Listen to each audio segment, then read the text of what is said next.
Last যেদিন আমি সাজেক গেছিলাম, এই যে দেখেন 4B রাইডার আমার এমন বাজেভাবে চাপ দিছিল, মানে ভাগ্যিস ডান পাশে কোনো গাড়ি ছিল না। যদি ডান পাশে কোনো গাড়ি থাকতো তাহলে হয়তো বা ওখানে একটা অ্যাক্সিডেন্ট হয়ে যেত। মানে এমন বাজেভাবে এই 4B রাইডাররা ম্যাক্সিমাম টাইমেই এমন ছাপড়িগিরি করে। আসলে 4B এমন নাম হয়ে গেছে যে এটা একটা ছাপড়ি বাইক হয়ে গেছে।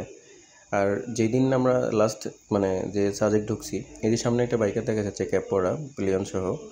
এরা মেবি যতটুকু সম্ভব চট্টগ্রাম থেকে আসছে।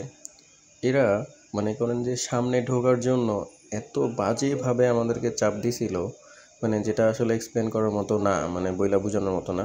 ও দেখেন এই পাহাড়ি রাস্তায় হলো মানে লেন মেনটেন করেই কিন্তু রাইড করাটা একদম পুরা মানে জরুরি, কিন্তু সেখানে ওরা ডাইন পাশের একদম ফুল রাস্তা ব্লক করে রাইড করতেছে, যেটা আসলে একদমই উচিত না। কারণ অপোজিট থেকে যদি একটা গাড়িও ঢুকে যায় তো এখানে একটা অ্যাক্সিডেন্ট হওয়ার সম্ভাবনা একদম 100% থেকে যায়। কিন্তু সেখানে এত বাজেভাবে মানে পোলাপান পিছ থেকে ঢুকতেছিল, মানে সামনে যে কি না কি আছে এরাই ভালো করে জানে যে সামনে এসে কি পাবে পুলিশের গাড়ির পিছনে।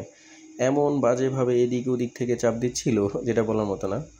ওই ভাইয়ারা আমাদের সামনে সেম একটা ভার্সন 4 দেখা যাচ্ছে, ওই ভাইয়াটা আমাদের সাথে কুমিল্লা থেকে যোগ হয়েছিল। রাতে রাইড করার সময় অনেক বাজেভাবে আর টানাটানি করতেছিল, পরে আমাকে চাপ দেওয়ার পরে আমি ওদের সাথে রাইডে জয়েন দিই। দেন হলো পুরো রাস্তায় একসাথে পরে কথাবার্তা বলতে বলতে দেন একসাথে রাইড করি। এই সাজেকের যে কি একটা সিচুয়েশন, যাইতে গেলেও 2-3টা অ্যাক্সিডেন্ট দেখছি, আসার সময় 2টা।